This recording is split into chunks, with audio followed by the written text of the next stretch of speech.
मुंगेर के जनता दल यूनाइटेड के सांसद व केंद्रीय मत्स्य पालन, पशुपालन और डेयरी विभाग के मंत्री श्री राजीव रंजन सिंह उर्फ ललन सिंह की मेहनत अब रंग लाने लगी है। जमालपुर रेल कारखाना और जमालपुर डीजल शेड में कारोबार बढ़ने लगे हैं। जमालपुर रेल कारखाना जमालपुर डीजल शेड के विकास और यात्री सुविधाओं में वृद्धि के लगातार हो रहे प्रयास पर आधारित एक विशेष report. Good afternoon to my viewers all over the world. I am Shri Krishna Prasad from Munger, Bihar in India. देखिए, मैं अभी मुंगेर जिला मुख्यालय में जनता दल यूनाइटेड के जिला अध्यक्ष श्री नचिकेता मंडल जी के पास हूं और मैं अपने व्यूअर्स के लिए एक इंटरव्यू लेने आया हूं कि जब से माननीय मुंगेर के जदयू सांसद श्री राजीव रंजन सिंह उर्फ ललन सिंह केंद्र सरकार में मत्स्य पालन, पशुपालन और डेयरी विभाग के मंत्री बने हैं, तो मुंगेर संसदीय क्षेत्र के रेल यात्रियों और नागरिकों की उम्मीदें काफ़ी बढ़ गई है और केंद्रीय मंत्री श्री राजीव रंजन सिंह उर्फ ललन सिंह के स्तर से लगातार प्रयास होने के कारण अब बहुत सी संभावनाएं बनी है और ऐसा विश्वास किया जाता है कि चूँकि केंद्रीय मंत्री श्री ललन सिंह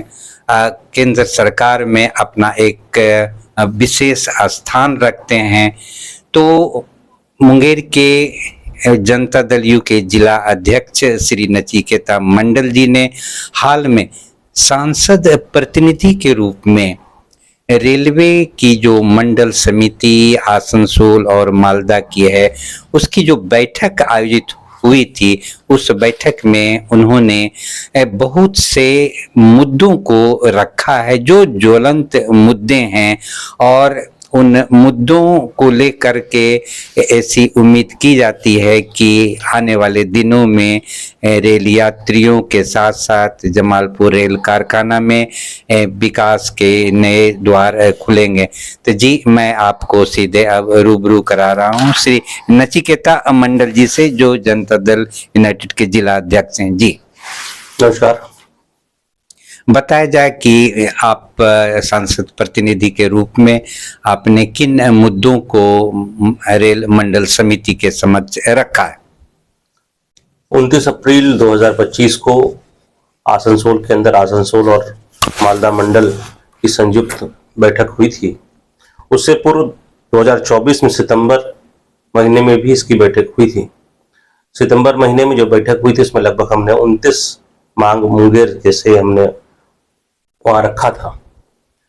और मुंगेर में हम जब रेलवे की बात करते हैं तो उसका दो फोल्ड है, उसको समझना चाहिए। जहां एक तरफ ट्रेन और यात्री सुविधाओं का है, वहीं दूसरी ओर यहाँ जो ऐतिहासिक रूप से पूरे भारत का पहला रेल कारखाना और यहाँ का जो डीजल शेड है, वो जो यहाँ के लिए लाइफलाइन कह सकते हैं जमालपुर और मुंगेर का।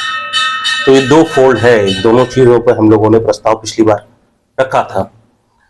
जहां एक और जमालपुर रेल कारखाना जिसका की स्ट्रेंथ अब लगभग 1/4 के आसपास रह गया है और ये लगातार डिमांड होती रही है कि इस कारखाने का जीर्णोद्धार होना चाहिए, इस कारखाने को नया वर्कलोड मिलना चाहिए और यहाँ लोगों से जो आउटसोर्सिंग में काम कराया जा रहा है, यहाँ रेगुलर जो है मजदूर बहाल होने चाहिए। तो ये सब कई सारे प्रश्न जो है लगातार यहाँ पटल पे आते रहे हैं और हम लोगों ने इस पर काम करने के लिए रेलवे से आग्रह भी किया था। हमने पिछली बार रेल मंत्रालय इस मंडल की बैठक में हमने कहा था कि जमालपुर रेल कारखाने के अंदर आप कैसे वर्कलोड को बढ़ा सकते हैं, इस पर आप लोगों को करना चाहिए। बहुत खुशी हो रही है मुझे बताते हुए कि सितंबर महीने में जो बैठक हुई थी उसके बाद जो जानकारी आई है, अभी तक क्या था कि ये रेल कारखाना मरम्मत का कारखाना, रिपेयर वर्कशॉप को करता था। यहाँ निर्माण कुछ चीजों का हो रहा है लेकिन रिपेयर वर्कशॉप के रूप में ही जाना जाता है। निर्माण हम लोग सिर्फ 140 टन क्रेन का करते थे और बाकी जो है हम लोग पीओएच पीरियोडिक ओवरऑयलिंग करते थे बॉक्स एंड वैगन का। लेकिन इस बात को बताने में बहुत खुशी है कि हम बॉक्स एंड वैगन का रिपेयर के जगह मतलब उसका मेंटेनेंस के साथ साथ अब उसका प्रोडक्शन भी यहाँ हो रहा है। उसके साथ साथ बॉक्स एंड HC वैगन का, BVCN वैगन का, BLCS वैगन का, और अब एक नया लोड और मिला BTPN वैगन का भी निर्माण यहीं जमालपुर रेल कारखाने के अंदर होगा। तो यह एक नया वर्कलोड है, यानी कि अभी तक जो आप मालगाड़ी देखते थे उसमें जो बंद केबिन वाले आते थे उसका यहाँ बॉक्स एंड वैगन का निर्माण होता था। जो खुला जिसपे कंटेनर रखा जाएगा उसका भी निर्माण यहाँ होगा। जो गार्ड रूम पीछे चलता है उसमें उसका निर्माण भी यहाँ होगा।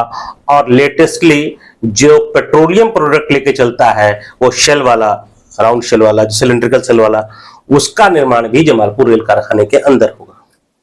तो ये जवाब वहां से आया है और हमने उसके बाद कहा है कि जब इतनी चीजों की दक्षता जमालपुर रेल कारखाने के पास है तो क्यों नहीं जमालपुर रेल कारखाने के अंदर हम लोग यात्री जो बोगी होती है उसका निर्माण की भी संभावनाओं को करें। GM साहब ने उसको नोट डाउन किया है और उस स्तर पर इसकी जांच करने का भी वादा किया है कि इसको देखेंगे कि यहाँ हम यात्री वैगन का निर्माण का और काम को शुरू कर सकते हैं कि नहीं। तो उस तरफ भी इसकी जांच होगी और निश्चित रूप से मुझे विश्वास है कि आने वाले समय में, क्योंकि 2 बार तो अलग अलग घटनाओं की वजह से रेल मंत्री जी का आना यहाँ टल गया है, लेकिन जब वो आएंगे तो निश्चित रूप से मुझे उम्मीद है कि इस पर भी कुछ ना कुछ फैसला होगा। जमालपुर रेल कारखाने में बहुत सारी संभावनाएं हैं, उन संभावनाओं को बेहतर तरीके से समझने की जरूरत है और बहुत सारा ऐसा काम है जो कि यहाँ किया जा सकता है। तो उस पर भी उन लोगों का हमने ध्यान दिलवाया था और निश्चित रूप से जिस प्रकार से लोड बढ़ा है हाल के दिनों के अंदर, पिछले 2 तिमाही में, लास्ट क्वार्टर जो था पिछले फाइनेंशियल ईयर का और इस बार जो है, तो जो लोड मिला है वह काफी अच्छा है जमालपुर रेल कारखाने के लिए। निश्चित रूप से ये काम जब होने लगेगा तो यहाँ और संभावना रोजगार की उत्पन्न होंगी। वहीं दूसरी तरफ हम चलते हैं तो डीजल शेड के ऊपर संकट मंडरा रहा था। डीजल शेड के बारे में कहा जा रहा था कि हमने डीजल इंजन, क्योंकि पूरा लाइन इलेक्ट्रिफाइड हो चुका है, तो जब इलेक्ट्रिफाइड हो चुका है तो इलेक्ट्रिक इंजन चलता है, तो क्या जरूरत है यहाँ पे डीजल शेड होने का। दूसरा, यहाँ ये डीजल शेड है, ये इलेक्ट्रिक शेड नहीं है, इसलिए इलेक्ट्रिक शेड यहाँ इलेक्ट्रिकल का भी मेंटेनेंस होना संभव नहीं है। तो इस बात को पिछले सरकार के समय में ही ललन माऊ ने पार्लियामेंट के पटल पर रखा था कि डीजल शेड के अंदर संपूर्ण संभावनाएं हैं इलेक्ट्रिक शेड में कन्वर्ट हो सकने की। यहाँ के मजदूरों में पूरी दक्षता है, जो लोग डीजल का काम कर रहे हैं उनको ट्रेनिंग दे दिया जाए तो इलेक्ट्रिकल का काम भी वो करेंगे और यह शेड निश्चित रूप से उस लायक है कि जहां इलेक्ट्रिकल का काम हो सकता है। उनके इस प्रयास से पिछली बार पहले 10 और फिर बाद में उसको बढ़ा करके 20 इलेक्ट्रिक लोको का मेंटेनेंस का काम जमालपुर डीजल शेड को दिया गया था, जिस 20 में से कि बाद में 2 जो है रिटायर हो गए थे इलेक्ट्रिकल इंजन लोको, तो उसका स्ट्रेंथ 18 रह गई थी। जिस वक्त मैं गया था आसनसोल पिछली बार 2024 में, जब हम सितंबर महीने में गए थे, उस वक्त हमारे पास मात्र 18 लोको का लोड यहाँ पर था, इलेक्ट्रिक लोको का लोड था। तो मैंने ये डिमांड किया था कि इसको हम लोगों को कम से कम 100 लोको तक ले जाना चाहिए। इलेक्ट्रिक लोको का मेंटेनेंस का काम जमालपुर को मिलना चाहिए और साथ ही डीजल लोको का भी लोड बरकरार रहना चाहिए। तो आपको जानकर बहुत खुशी होगी कि अब यह बढ़कर करके उस मीटिंग के बाद अभी जो जवाब उन लोगों ने दिया है, 51 इलेक्ट्रिकल लोको का यहाँ मेंटेनेंस का ऑर्डर मिल गया है और अब हम जमालपुर के अंदर 51 इलेक्ट्रिक लोको का यहां मेंटेनेंस का काम कर रहे हैं। साथ ही साथ डीजल का हम बात अगर हम करते हैं तो अभी हम 47 डीजल लोको का भी मेंटेनेंस का काम कर रहे हैं, यानी टोटल स्ट्रेंथ 98 लोको का हम जो है यहां मेंटेनेंस कर रहे हैं। और एक और सौभाग्य की बात है कि रेलवे बोर्ड ने यह निर्णय लिया है कि हम डीजल शेड जो जमालपुर है उसको विस्तारित करेंगे और उसके लिए एक अच्छी रकम भी उन्होंने इसके लिए अलॉट कर दिया है, उस पर काम चल रहा है ताकि 200 लोगों के लायक यह जो डीजल शेड है वो तैयार हो सके और उस पर काम शुरू हो चुका है। मैंने 200 लोको डीजल और इलेक्ट्रिक दोनों का मिलाकर दोनों का काम संभव हो सके इसके लायक इसके इंफ्रास्ट्रक्चर को डेवलप करने का डेवलप काम किया जा रहा है। तो ये प्रयास नलवा के प्रयास से ये संभव हो पाया है और अब कोई खतरा शेड पर नहीं है, किसी का ट्रांसफर यहाँ से नहीं होगा, सभी लोग बल्कि और स्टाफ यहाँ जरूरत पड़ेगी और वो आएंगे। और मुझे पूर्ण विश्वास है कि आने वाले समय में जो डीजल लोको वर्कशॉप है यहाँ पे वह इलेक्ट्रिकल लोको में भी कन्वर्ट हो सकेगा। तो मूल तो यह बात थी कि कारखाने और शेड को लगा करके, बाकी जो डिमांड थी यात्री सुविधाओं से संबंधित थी, ट्रेन के डिमांड को लेकर के थी। हमने एक वंदे भारत के लिए डिमांड किया था कि वंदे भारत भागलपुर से कलकत्ता के लिए शुरू हो रही है, जिसको कि जमालपुर से करना चाहिए। ईस्टर्न रेलवे का ये छोर है, ईस्टर्न रेलवे को इस जगह को नहीं छोड़ना चाहिए था, ये ऐतिहासिक जगह है। दुर्भाग्य से उस वक्त इन लोगों ने एक जवाब दे दिया कि लाइव ओवर पीरियड कम है इसलिए संभव नहीं है, जिसका हमने इस बैठक के अंदर पुरजोर विरोध किया कि आप लोग जानबूझ करके टेक्निकलिटी का हवाला देते हुए ऐसी चीजों को रोकते हैं जिसका कोई अर्थ नहीं। कोई लाइव ओवर पीरियड के चक्कर में ऐसा नहीं है कि 1 घंटे, बाकी भी ट्रेनें चलती, 1 घंटा मात्र आपके बढ़ जाने से आप यहां सिर्फ मुंगेर को ही नहीं सेटिस्फाई करेंगे, मुंगेर गंगापुर हो जाने की वजह से खगड़िया बेगूसराय के लोग से लेते हुए मुंगेर के इतने लोगों की आशाओं के अनुरूप आप काम कर सकते हैं। इस पर आपको पुनर्विचार करना चाहिए। जीएम साहब ने इस पर फिर से आश्वस्त किया है कि इस पर पुनर्विचार किया जाएगा। मुझे यह विश्वास है कि आने वाले समय में निश्चय ही वंदे भारत का जमालपुर में वंदे भारत ट्रेन कब से शुरू होने जा रही है? वंदे भारत तो भागलपुर से शुरू हो चुकी है। हम उसका विस्तारीकृत चाह रहे हैं कि वह जो है ओरिजिनेट करे, जमालपुर से ओरिजिनेट करे, हम ही यहाँ का उसका मेंटेनेंस करें, क्योंकि इसमें हमारे पास सारे संसाधन है, हमारे पास बेहतर संसाधन है बल्कि भागलपुर से, जहाँ मेंटेनेंस हो सकता है उसका बेहतर तरीके से। तो क्यों ना इस ट्रेन को यहीं से हम ओरिजिनेट करें और यहीं से ये ट्रेन जाएगी कलकत्ता तक और फिर कलकत्ता से यहाँ तक आए, क्योंकि ये एंड पार्ट है, ये जो ईस्टर्न रेलवे का डिवीजन का है और ये यहाँ तक, इसको अगर आप, सबसे ऐतिहासिक कारखाना आपका यहाँ पर है, यहाँ शेड है आपका, यहाँ कई प्रकार के आपके इंस्टीट्यूशंस हैं रेलवे के, और यह बड़ी आबादी का क्षेत्र मुंगेर, भागलपुर के बाद ये मुंगेर और मुंगेर से जुड़ा ये खगड़िया बेगूसराय का इलाका, तो इतनी बड़ी आबादी को भी आप सेटिस्फाई कर पाएंगे, इसलिए इस पर पुनर्विचार करना चाहिए। वहीं हमने कुछ और ट्रेनों का लगभग, क्योंकि मैं 2900 डिमांड के बारे में क्या बताऊंगा क्योंकि वो हर अलग अलग ट्रेन के हिसाब से है, तो वो ज्यादातर ट्रेन के मामले में ये लोग कह देते हैं कि अब जो है ये कमर्शियल पॉइंट ऑफ व्यू से ये संभव नहीं है, जो जवाब दिया था इन लोगों ने। तो हमने इसका कहा कि ये भी आपका जो जवाब है ये स्वीकार्य नहीं हो सकता है किसी भी हालत में, क्योंकि कमर्शियल पॉइंट ऑफ व्यू से ये सही है या नहीं है यह तब निश्चय हो पाएगा जब आप इसको शुरू करेंगे, इंट्रोड्यूस। आपके पास क्षमता है कि आप 6 महीने के लिए परिचालन करके देख सकते हैं। 6 महीने में अगर वह जो है अप टू द मार्क आपका कमर्शियल पॉइंट ऑफ व्यू से उसको नहीं करता है तो आप उसको कैंसिल कर सकते हैं। तो इसलिए हमने जितनी डिमांड की है उन सभी रेलों का आप 6 महीने के लिए परिचालन शुरू करवाएं, स्टॉपेज शुरू करें, और आप निश्चित रूप से पाएंगे कि आपकी उम्मीद से कई गुना बेहतर रिजल्ट कमर्शियल व्यू में भी आपको मिलेगा, और नहीं मिलता है तो आप उसे पुनर्विचार कर सकते हैं। तो इस पर भी एग्री हुए हैं रेलवे के लोग कि हम इसको पार्ट वाइज पार्ट करेंगे। इस प्रयास में